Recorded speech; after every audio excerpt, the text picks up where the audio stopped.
திட்டமிட்ட சதி செயற்பாடுகளில் ஈடுபடுகிறாரா நாமல் குமார சந்தேகம் வெளியிடுகிறது பேராயர் இல்லம் என்பதாக இன்றைய வீரகேசரி பத்திரிகையில் அது தொடர்பான செய்தி இடம்பெடுத்திருப்பது நாங்கள் காணக்கூடியதாக இருக்கிறது. எனவே ராஜபக்சக்களின் நிழலான நாமல் குமார என்ற நபர் பேராயர் மெல்கம் கர்தினால் ரஞ்சித் ஆண்டகை மீது மிக மோசமான அவதூறுகளை பரப்புகிறார்.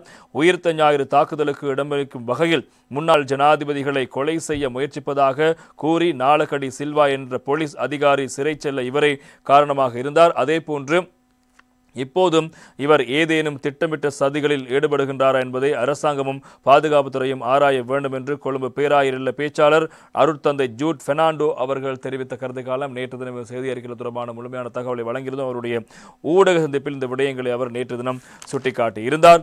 எனவே கடந்த 24ஆம் தேதி நாமல் குமார என்ற நபர் ஊடகங்களிடம் பேராயர் கர்தினால் மெல்கம் ரஞ்சித் ஆண்டகை குறித்து மிக மோசமான கருத்துக்களை வெளியிட்டிருந்தார்.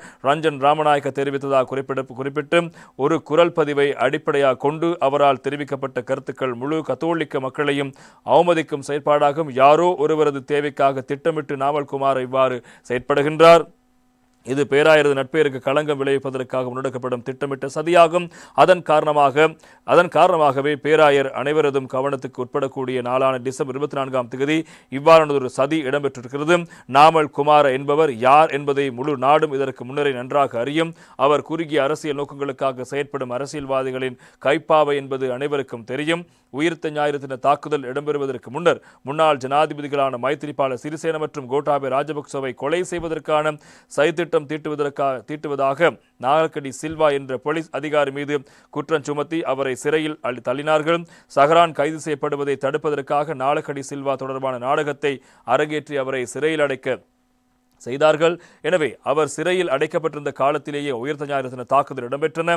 உயிர்த்த ஞாயிறு தின தாக்குதலுக்கு மறைமுகமாக வேணும் நாமல் குமார் ஆதரவளித்திருக்கின்றார் என்ற சந்தேகம் எழுகிறது.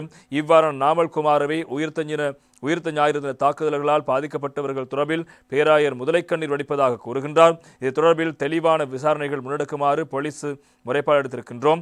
குற்றப்புலனாய்வு திணைக்களத்திடமும் முறைப்பாடு அளிக்கவும் தீர்மானித்திருக்கின்றோம். நாமல் குமார மீண்டும் யாரோ ஒருவரது தேவைக்காகவே இவ்வாறு செயற்படுகிறார் என்பது தெளிவாகிறது. எனவே பாரிய மக்கள் ஆணையை பெற்றுள்ள ஜனாதிபதி அனுரகுமார் திசாநாயக்க இது குறித்து கவனம் செலுத்த வேண்டும். நாமல் குமார போன்றவர்கள் ராஜபக்சர்களின் நிழலாக இருக்கிறார்கள். இவ்வாறானவர்கள் நாட்டை கொஞ்சம் கொஞ்சமாக அழிப்பதற்கே முற்படுகிறார்கள். முன்னாள் ஜனாதிபதிகளை கொலை செய்ய முயற்சிப்பதாக கூறப்பட்ட விசாரணைகள் கைவிடப்பட்டிருக்கின்றன. அவற்றை மீள ஆரம்பித்து அவ்வாறானதொரு நாடகம் அரங்கேற்றப்படுவதற்கான காரணம் என்ன என்பதை கண்டறியுமாறு அரசாங்கத்திடம் கோருகிறோம். இதன் மூலம் உயிர்த்த ஞாயிறு தின தாக்குதல்கள் இடம்பெறுவதற்கு இடமளிக்கப்பட்டதா என்ற சந்தேகம் நமக்கு காணப்படுகிறது.